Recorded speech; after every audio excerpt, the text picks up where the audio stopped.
ಅಳಿಯಂದ್ರೆ ಸಂಕೋಚ ಪಡ್ಕೋಬೇಡಿ, ನಿಮಗೆ ಏನ್ ಬೇಕೋ ಅದನ್ನ ಕೇಳಿ ಹಾಕಿಸ್ಕೊಳ್ಳಿ. ಅಯ್ಯೋ, ಎಲೆ ಮೇಲೆ ಇರೋದೇ ಜಾಸ್ತಿ ಇದೆ, ಮೊದ್ಲು ಇದನ್ನ ತಿನ್ಬಿಡ್ತೀನಿ. ದೊಡ್ಡಪ್ಪ, ಏನಪ್ಪ? ನಿಮ್ಮಲ್ಲಿ ಬದಲಾವಣೆ ನೋಡಿ ನನಗೆ ತುಂಬಾನೇ ಖುಷಿ ಆಗ್ತಿದೆ. ನಾವೇ ನಿಮ್ಮನ್ನ ತಪ್ಪಾಗಿ ತಿಳ್ಕೊಂಡ್ವೇನೋ ಅಂತ ಗೊತ್ತಾಗ್ತಿಲ್ಲ. ನಾನು ರಾಧಿಕಾ ಎಷ್ಟೊಂದ್ಸಲ ನಿಮ್ಮ ಮೇಲೆ ಸಿಟ್ಟಾಗಿ ತಪ್ಪಾಗಿ ನಡ್ಕೊಂಡಿದ್ದೀವಿ. ಇದೆಲ್ಲದಕ್ಕೂ ಇವಾಗ ನಾನು ನಿಮ್ಮ ಹತ್ರ ಕ್ಷಮೆ ಕೇಳ್ತೀನಿ ದೊಡ್ಡಪ್ಪ. ಏನೋ ಕಾಶಿ, ನೀನು ಕ್ಷಮೆ ಗಿಮೆ ಅಂತೆಲ್ಲ, ಈಗೆಲ್ರೂ ಒಬ್ಬರನ್ನೊಬ್ಬರು ಅರ್ಥ ಮಾಡ್ಕೊಂಡು ಚೆನ್ನಾಗೇ ಇದೀವಲ್ಲ, ಮತ್ತೇನೇನು? ಇನ್ಮೇಲೆ ನಾವೆಲ್ಲರೂ ಹೀಗೆ ಇರ್ತೀವಿ. ನಮ್ಗಳ ನಡುವೆ ಏನೇ ಸಮಸ್ಯೆ ಬಂದ್ರು ಒಬ್ಬರನ್ನೊಬ್ಬರು ಬಿಟ್ಕೊಡ್ಬಾರ್ದು. ಅದೇ ನಮ್ಮ ಸಂಬಂಧಕ್ಕೆ ನಾವು ಸ್ವಲ್ಪ ಕೃತಜ್ಞತೆ. ಸರಿ ದೊಡ್ಡಪ್ಪ. ದೊಡ್ಡಪ್ಪ, ನಾನು ರಮ್ಯಾ ಚಿಕ್ಕವರು, ನಮ್ಮಿಂದನೂ ಗೊತ್ತಿಲ್ಲದೆ ಏನಾದ್ರೂ ತಪ್ಪಾಗಿದ್ರೆ ನಮ್ಮನ್ನ ಕ್ಷಮಿಸ್ಬಿಡಿ ದೊಡ್ಡಪ್ಪ.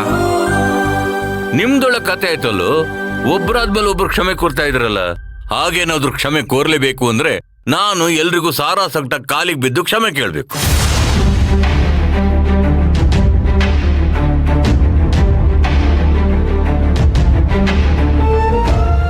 ಈಗ ನೀವೆಲ್ರೂ ಹೊಟ್ಟೆ ತುಂಬ ಊಟ ಮಾಡಿ, ಖುಷಿ ಪಟ್ರೆ ಈ ಕರಿಯಪ್ಪನಿಗೂ ಸಂತೋಷ ಆಗುತ್ತೆ. ದೊಡ್ಡಪ್ಪ, ನನ್ಗೊಂದು ಆಸೆ ಇದೆ. ಏನಮ್ಮ? ನೀವ್ ಕೊನೆವರೆಗೂ ಹೀಗೆ ಇದ್ಬಿಡಿ, ಯಾವುದೇ ಕಾರಣಕ್ಕೂ ಬದಲಾಗ್ಬೇಡಿ. ನಾವು ಯಾವಾಗ್ಲೂ ಹೀಗೆ ಇರ್ತೀವಿ. ಅಷ್ಟೇ ತಾನೆ? ಖಂಡಿತ. ನಿಮ್ಮ ನಿರೀಕ್ಷೆಗೆ ಮೀರಿ ನಾನ್ ನಿಮ್ ಜೊತೆ ಇರ್ತೀನಿ. ನೀನೀಗ ಊಟ ಮಾಡಮ್ಮ. ನೀನು ಊಟ ಮಾಡಿದ್ಮೇಲೆ ನಿನ್ಗೊಂದು ವಿಷಯ ಹೇಳೋದಿದೆ. ಏನ್ ವಿಷಯ ದೊಡ್ಡಪ್ಪ?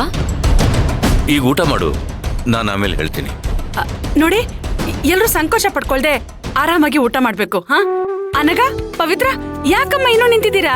ಇಬ್ರು ಹೋಗಿ ಕೂತ್ಕೊಳ್ಳಿ, ಊಟ ಮಾಡಿ, ನಾನ್ ಬಡಿಸ್ತೀನಿ. ಪರವಾಗಿಲ್ಲ ಅತ್ತೆ, ಇವ್ರದೆಲ್ಲ ಆಗ್ಲಿ, ನಾನು ಆಮೇಲೆ ಮಾಡ್ತೀನಿ. ಪವಿತ್ರ, ನೀನು ಗರ್ಭಿಣಿ ಕಣಮ್ಮ, ಟೈಮ್ ಕರೆಕ್ಟಾಗಿ ಊಟ ಮಾಡ್ಬೇಕು. ಪವಿತ್ರ, ನಿನ್ ಕಣ್ಣೀರ್ ಹಾಕ್ಬಾರ್ದು ಕಣಮ್ಮ, ಯಾವಾಗ್ಲೂ ನಗ್ನಗ್ತಾನೆ ಇರ್ಬೇಕು.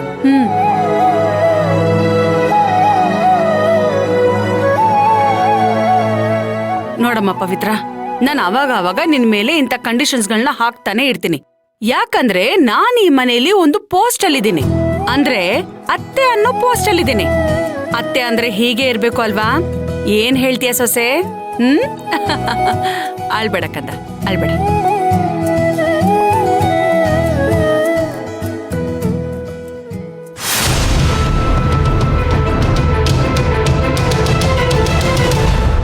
ಇಷ್ಟೇ ದೊಡ್ಡಮ್ಮ, ಇದೇ ಜೀವನ. ಒಬ್ರನ್ನೊಬ್ರು ಅರ್ಥ ಮಾಡ್ಕೊಂಡು ಪ್ರೀತಿಯಿಂದ ಬದುಕಿದ್ರೆ ಅಷ್ಟೇ ಸಾಕು. ಪವಿತ್ರ ಈ ಮನೆಗ್ ಸೊಸೆಯಾಗಿ ಎಷ್ಟು ದಿನ ಆಯ್ತು, ಆದ್ರೆ ಇಷ್ಟು ದಿನಾನೂ ಬರೀ ಕಣ್ಣೀರ್ ಹಾಕಿದಾಳೆ. ಪವಿತ್ರ, ನೀನ್ ಯೋಚನೆ ಮಾಡ್ಬೇಡ, ಇನ್ಮುಂದೆ ನಿನ್ಗೆ ಮನೇಲಿ ಯಾವ್ದೇ ರೀತಿ ತೊಂದರೆ ಆಗಲ್ಲ. ನಮ್ ದೊಡ್ಡಪ್ಪ ದೊಡ್ಡಮ್ಮ ಅಲ್ಲ, ನಿಮ್ ಅತ್ತೆ ಮಾವ ನಿನ್ನ ಮಹಾರಾಣಿ ತರ ನೋಡ್ಕೋತಾರೆ.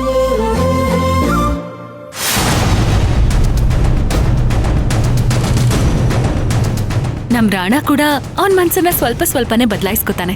ಸರಿನಾ? ಸರಿ ಅಕ್ಕ.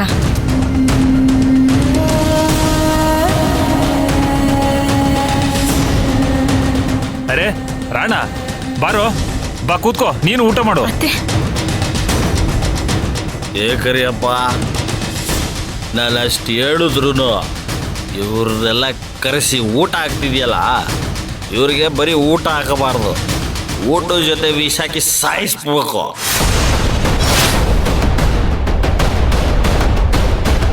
ಏಯ್, ಹೋಗೋವರ್ಗೆ ಕುಡ್ಕೊಂಡು ಬಂದಿದ್ಯಾ?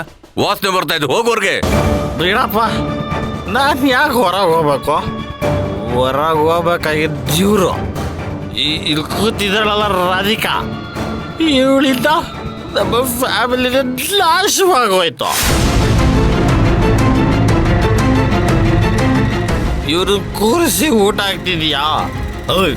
ಎದಳೆ ಮೇಲೆ ಏನಾಗಿ ನೋಡ್ತಿದ್ಯಾ? ನಿನಗೆ ಹೇಳ್ತಾ ಇರೋದು, ಎದಳೆ ಮೇಲೆ. ನಿನಗೇನಾದ್ರೂ ನಾಚಿಕೆ ಮನ ಮರ್ಯಾದೆ ಇದ್ರೆ ಎದೋಗೆ ಹೊರಗೆ.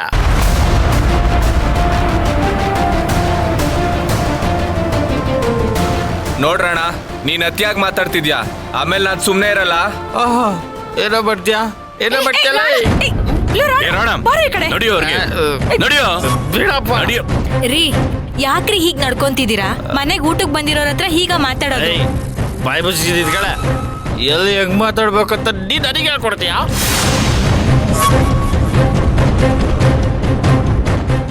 ಏ ರಾಧಿಕಾ ಏನ ನೋಡ್ತಿದ್ಯಾ? ಎದ್ದೋಗ್ಯ. ಏ ರಣ, ಮರ್ಯಾದೆ ಕೊಟ್ಟು ಮಾತಾಡು. ದೊಡ್ಡಪ್ಪ ದೊಡ್ಡ ಮನೆ ಬದಲಾಗಿದ್ದಾರೆ, ನಿಂದೇನೋ ಸಮಸ್ಯೆ? ನನಗೆ ಸಮಸ್ಯೆನಾ? ನನಗೆ ಏನೇನು ಸಮಸ್ಯೆ ತಂದಿಟ್ಟಿದ್ದಾಳೆ ಅಂತ ನಿನ್ ತಂಗಿಗೆ ಕೇಳೋ. ನನ್ನ ಜೀವನನೇ ಹಾಳು ಮಾಡಿಟ್ಟಿದ್ದಾಳೆ. ಅವಳು ನೋಡ್ತಿದ್ರೆ ಇಲ್ಲೇ ಸಾಯಿಸ್ಬೇಕು ಅನ್ಸುತ್ತೆ. ನಾನಿಷ್ಟೊತ್ತಿಗೆ ಪೊಲೀಸ್ ಆಗಿರ್ತಿದ್ದೆ, ಕುಡ್ಕೊಂಡ್ ತಿರ್ಗೋ ಪೋಲಿ ಮಾಡ್ಬಿಟ್ಲಿ ಹೇಳೋ. ರಾಣ, ತುಂಬಾ ಮಾತಾಡ್ತಿದ್ಯಾ ನೀನು. ನಾನು ಹಿಂಗೆ ಕಡೆ ಮಾತಾಡೋದು. ಈ ವೇಸ್ಟ್ ಮಾಡಿದ್ನಂತಲೇ ಕಟ್ಟಿದ್ದೀನೆ ತಾನೆ. ಹೌದು, ಅದ್ರಲ್ಲಿ ಏನ್ ತಪ್ಪಿದೆ? ಅವಳಿ ಮನೇಲಿ ಸಂಸ್ಕಾರವಂತಳಾಗಿ ಸಂಸಾರ ಮಾಡ್ಕೊಂಡು ಹೋಗ್ದೆ ಬೀದಿ ಬೀದಿ ಸುತ್ತುತ್ತಿದ್ದಾಳ. ಬಡವ್ರ ಮನೆ ಹುಡುಗಿ ಆದ್ರೂ ನಿಮ್ ಮನೆಗ್ ಬಂದ್ಮೇಲೆ ಇದು ನನ್ ಮನೆ, ನನ್ ಗಂಡ ಅಂತ ನಿನ್ನ ನಿಮ್ಮಪ್ಪ ಅಮ್ಮನ ಕಣ್ಣಲ್ಲಿ ಕಣ್ಣಿಟ್ ನೋಡ್ಕೋತಾ ಇಲ್ವಾ? ಯಾವ್ದೋ ಪೊರ್ಕಿ ಹುಡುಗಿನ ನಿನಗೆ ಕಟ್ಬಿಟ್ಟಿದೀನಿ ಅನ್ನೋ ತರ ಮಾತಾಡ್ತಿದ್ಯಲ್ಲ. ಎಲ್ಲಾನು ಮೀರಿ ಅವಳ ನೀನು ಮದ್ವೆಗಿಂತ ಮುಂಚೆನೆ ಪ್ರೆಗ್ನೆಂಟ್ ಮಾಡಿದ್ಯಾ. ಅವಳನ್ ಮೋಸ ಮಾಡಿ ನೀನ್ ಬೇರೆ ಹುಡುಗಿನ ಮದ್ವೆ ಆಗೋದು ನ್ಯಾಯನಾ? ಅದ್ ಸರಿನಾ? ಯಾವ ಪಾಪದಿಂದ ಬೇಕಾದ್ರೂ ತಪ್ಪಿಸ್ಕೋಬಹುದು, ಆದ್ರೆ ಒಬ್ಳು ಅಮಾಯಕ ಹುಡುಗಿಗ್ ಮಾಡೋ ಅನ್ಯಾಯದಿಂದ ಯಾವ್ದೇ ಕಾರಣಕ್ಕೂ ತಪ್ಪಿಸ್ಕೊಳಕ್ಕಾಗಲ್ಲ. ಆ ದೇವ್ರು ಕೂಡ ನಿನ್ನ ಕ್ಷಮಿಸೋದಿಲ್ಲ. ಏನೇ ಶಾಪ ಆಗ್ತಿದ್ಯಾ? ಈ ಬೀದಿ ಬಿಕರಿಗೆ ನೀ ಸಪೋರ್ಟಾ? ಎದೋಗೆ ಹೊರಗೆ.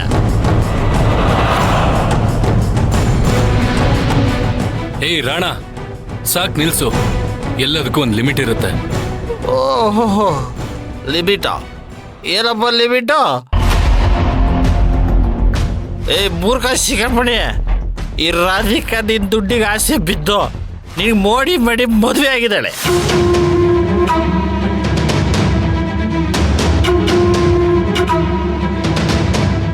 ಅದು ಗೊತ್ತಾಗದೆ ಅವಳು ಸೀರೆ ಸೆರಗಿಡ್ಕೊಂಡು ಸುತ್ತಾಡ್ತಿದೀಯ. ನಾಚಿಕೆ ಆಗೋದಿಲ್ಲ ನಿನಗೆ? ಹೋಗವ್ರಿಗೆ. ನಾನೇ ಹೊರಗೋಗ್ಬೇಕು, ಇವ್ರನ್ನೇ ಕಳಿಸೋ.